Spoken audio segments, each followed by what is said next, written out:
Namaste.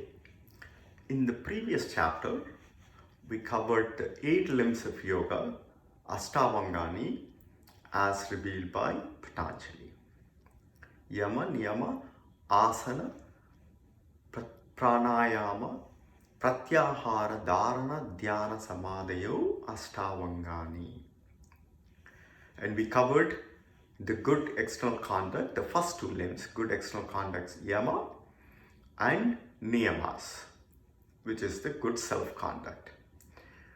And what Patanjali revealed is what happens when you practice this 8-fold or the 8 limbs yoga.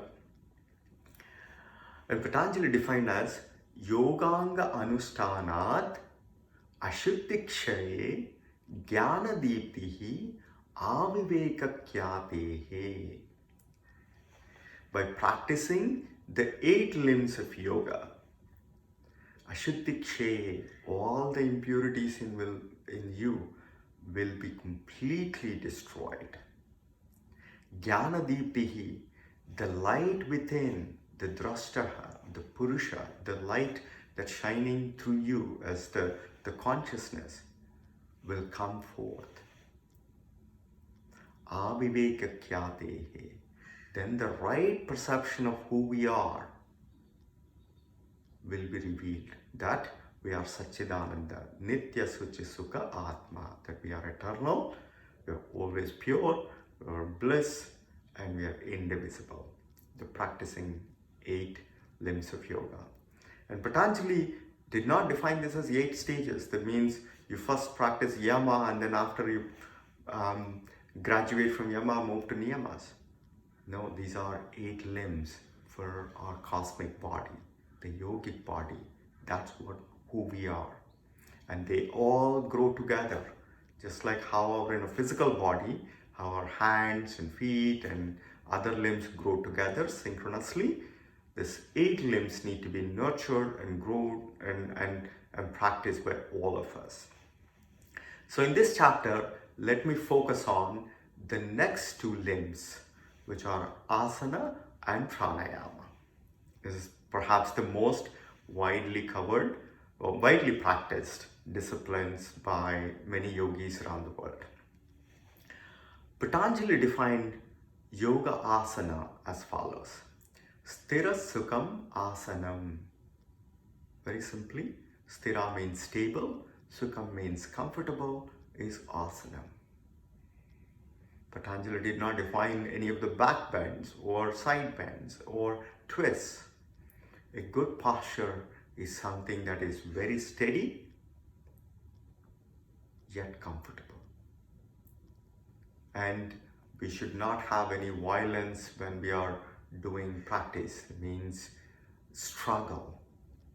A good posture is always where we are not shaking, we are always stable like a tree, rooted tree, and comfortably breathing, sukham, with a smile on your face.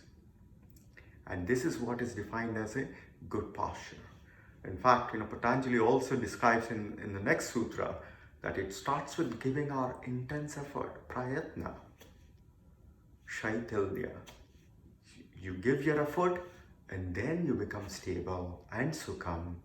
And that's how you realize all the benefits. Ananta samapatibhyam.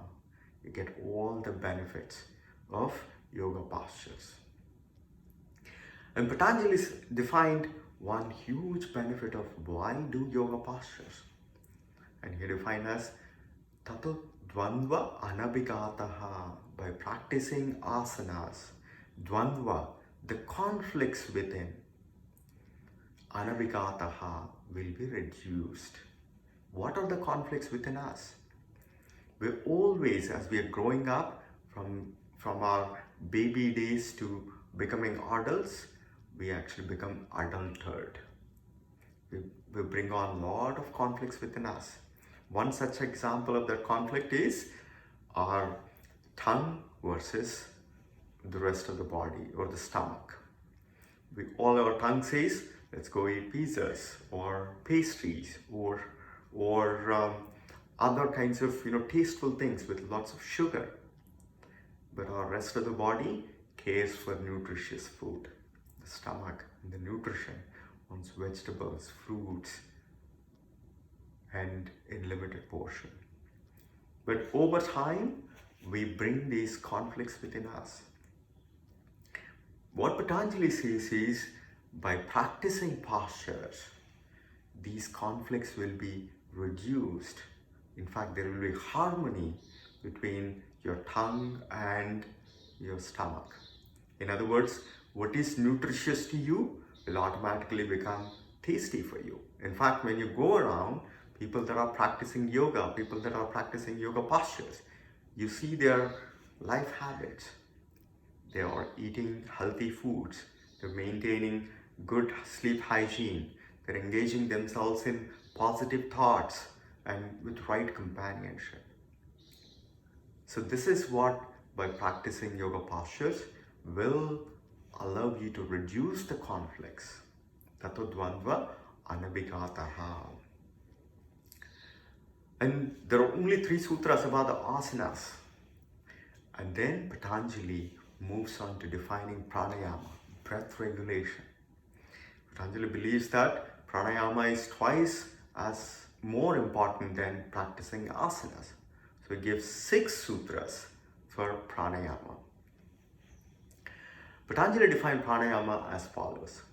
Tasmin sati swasa prasvayor gati vichedaha pranayamaha.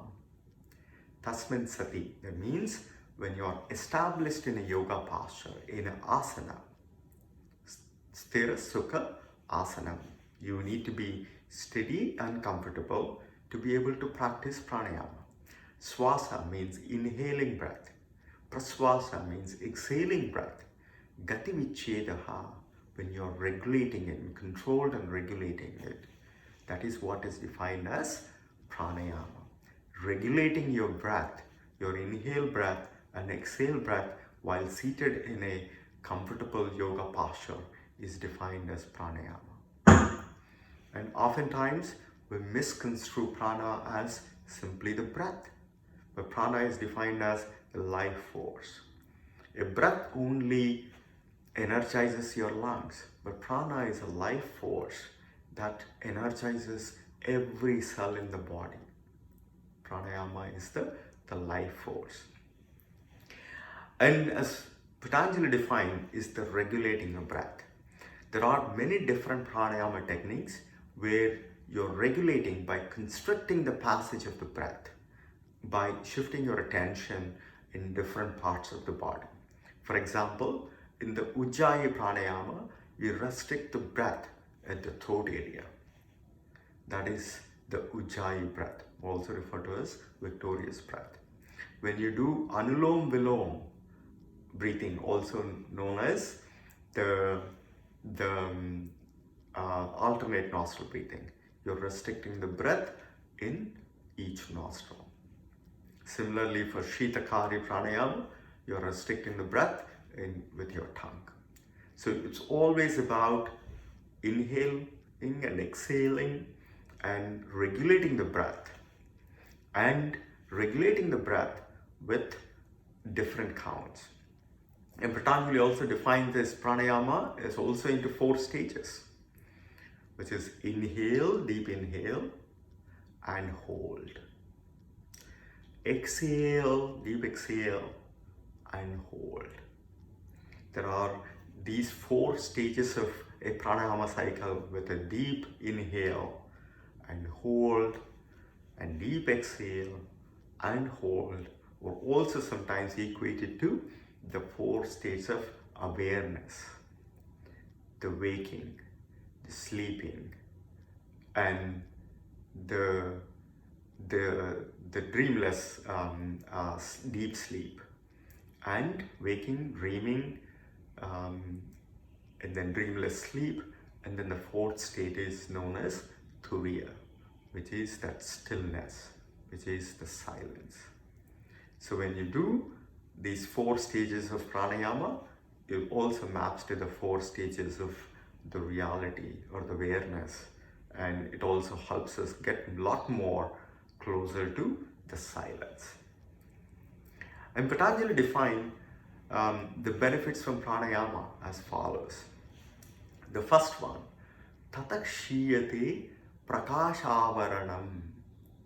By practicing pranayama as defined by Patanjali, the avaranam, the veil that we put on our mind and our soul will be destroyed, will be removed, and we shine with our full divine exuberance.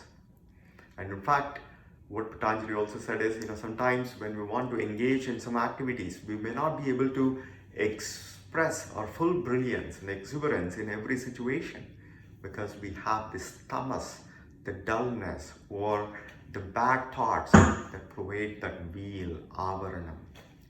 What Patanjali says is by practicing pranayama, we suppress the tamas energy, and we bring the full exuberance and intensity.